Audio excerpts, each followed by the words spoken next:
2 years ago, I went on this bus trip with Kay Prevost, and I guess it was Naomi Day and her friend, but it was Cape Cod. We went with Benedict's bus.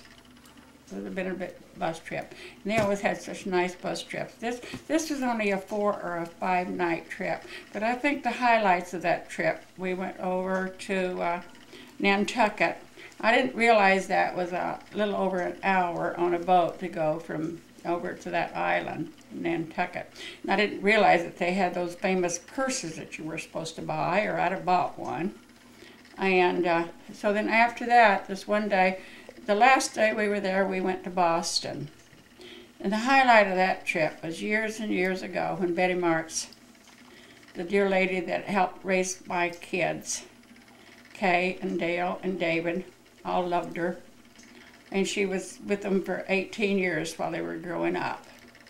So anyway, years ago we were up to see her son Richard that was in a Catholic home up there.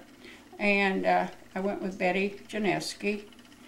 And we went down to this one restaurant. It was down by the Constitution, the boat that was, the ship that was in the inlet there. And so we went to this one restaurant. Had to stand in line on these cobblestones all the way for a block, and then stand in line going up the stairs. Once we got up the stairs, though, they had long tables. They had the light bulbs hanging on a cord down from the ceiling.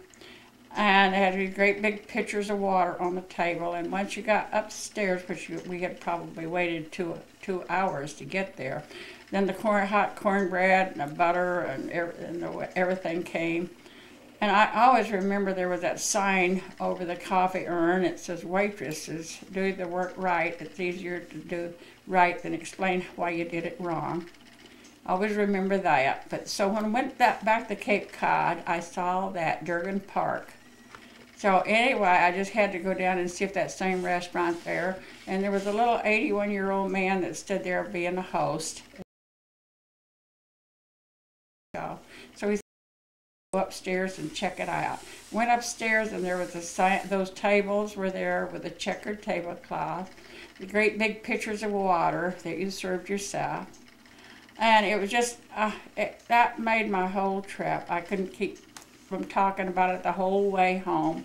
I didn't take a camera or anything like that, but I should have, because then I asked the man if he had the little menu that they gave me like years ago, like 30, 40 years before that, and they did. So I took it home with me, and the one I had at home was yellowed with age, and this new one was white. It was exactly the same, only a little bit smaller. So then I talked about that for the rest of I'm still talking about it. So that was one of the highlights of my life, that Cape Cod trip. I wish everybody could take that trip too.